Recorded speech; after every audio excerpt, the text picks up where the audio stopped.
How to use proprio in Italian. Hi, and welcome to my podcast Italian Language in English. In today's episode, I am going to talk about the word proprio. Ready to start learning?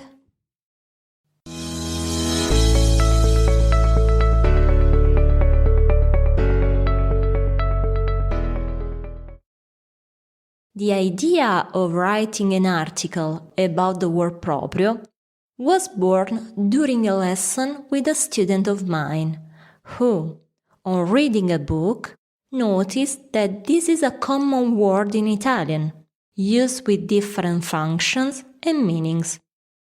For this reason, I will use this article to share with you what I said in that lesson.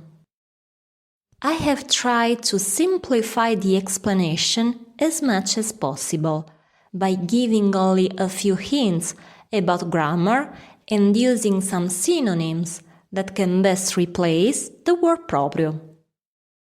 What more is there to say? Let's start with some explanation and let's examine some examples together. 1. Proprio used as really. In this case, it does serve as an adverb, and by reading the following sentences, you can better understand how to use it. Sei proprio insopportabile.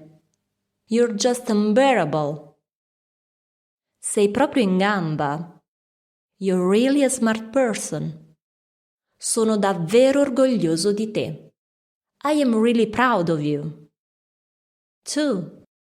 Proprio used as exactly.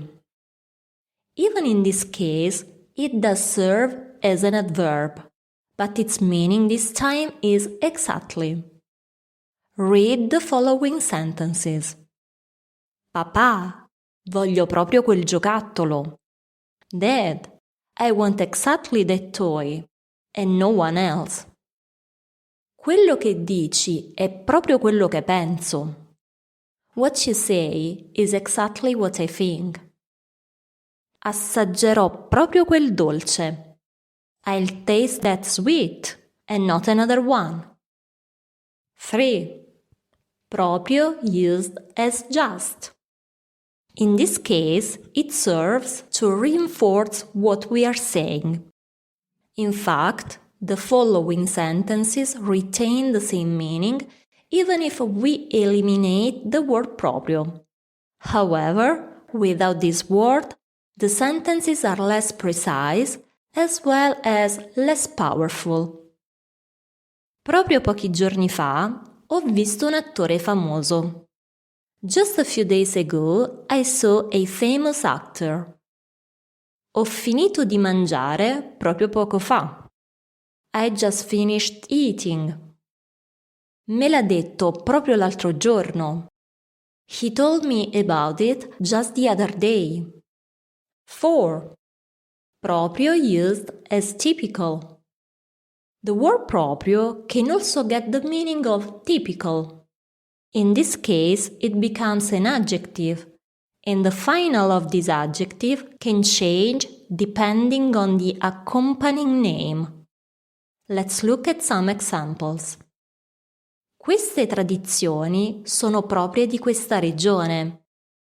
These traditions are typical of this region. Il linguaggio è proprio dell'uomo. Language is typical of humans. Il clima freddo e secco è proprio di questa zona. The cold and dry climate is typical of this area. 5. Proprio used as at all. In this case, proprio is used in negative sentences to reinforce them, and it means at all. Non mi piace proprio. I don't like it at all. Non ho proprio voglia di uscire. I don't want to go out at all. Non mi sento proprio bene. I don't feel good at all. 6. Proprio used as a possessive adjective. In this case, Proprio can replace the possessive adjectives suo, sua, suoi, sue, and loro. Let's see some examples. Laura è andata al mare con la propria auto. Laura went to the sea with her car. Ognuno è libero di esprimere il proprio pensiero. Everyone is free to express their thoughts. Si pensa sempre ai propri interessi. You think about your interests. Conclusion. As I said earlier, to avoid complicating the explanation, I tried to simplify it as much as I could, giving just a hint about the grammar and resorting to some words that can substitute proprio. Through the examples, I showed you how flexible the word is and how it is used in various situations.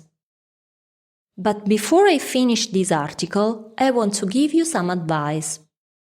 In order to learn how to use it quickly and effectively, I suggest you read, and whenever you are faced with this word, try replacing it with the terms provided above. With a little bit of practice, you will be able to understand the function of proprio and use it based on the context. I hope you find this episode useful and easy to understand, and I hope it will make you take a step forward in learning Italian.